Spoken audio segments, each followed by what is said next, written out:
Morning everybody, welcome back to my little back garden. Today's activity, I thought it'd be a nice one to do over the Easter weekend.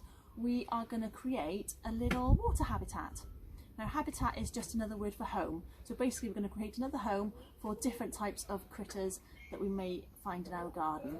Now I've had a little rummage around in my garden today and I have managed to find an old washing up tub, some logs, some bits of old pot and some stones as well. It's really important that when you're choosing somewhere to put your new little water habitat, your little pond, that you locate it in the right place. I've chosen this little corner of my garden. Now I've chosen this corner because it's my little wild area. I've got a little bit of space here, but it's also next to my log pile as well. So I'm hoping that it'll kind of encourage lots of little things to come in and visit, things that perhaps you don't get at the moment. Okay, so first thing we need to do is to dig a little hole and sink our tub in, okay?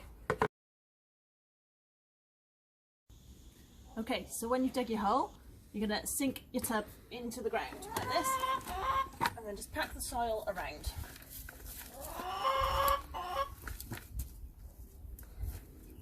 Make sure it's nice and secure.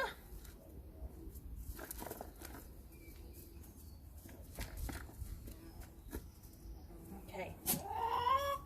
Oh, here.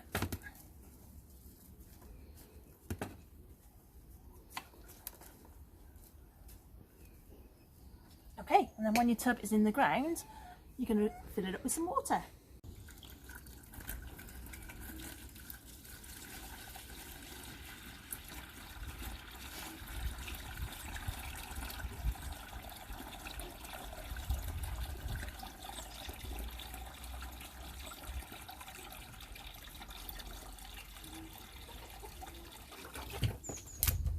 Right, now with my little pond, I'm going to put some logs just around the back, just to create some really nice dark little hiding holes. Perhaps if we're lucky we might get some beetles or some newts or maybe a toad. I'm just going to stack them in and create some nice little dark shady places around my pond. Make sure they're nice and secure. Okay, and then the next bit is really important. So we don't want anything to fall in the pond and get stuck. Okay, so we are going to put some layers into the pond, and we're going to do that with some stones.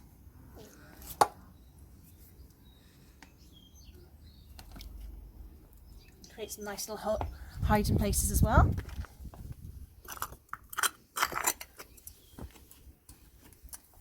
It just means that if anything comes in and maybe gets stuck in the pond, they've got a way out, so they can climb up here and get out as well. I've also got this old shell that I'm going to pop in.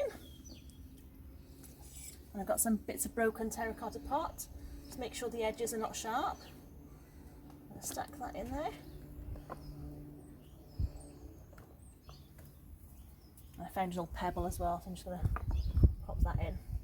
If you look closely, you can see lots of different layers in the pond. And you can see there's a little hiding place down there. Now, these little ponds are really, really good, not only for invertebrates that like water, but also they make great little drinking places for hedgehogs.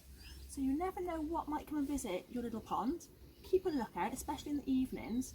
If you're lucky enough to get hedgehogs in the garden, you might find them slurping out of the pond too. I hope that's given you a little idea of something to do over the Easter weekend to increase biodiversity in your garden. I'd love to see your pictures of anything that you've done, so send them to me if you do a little pond, and have a great Easter, and I'll see you next week. Bye.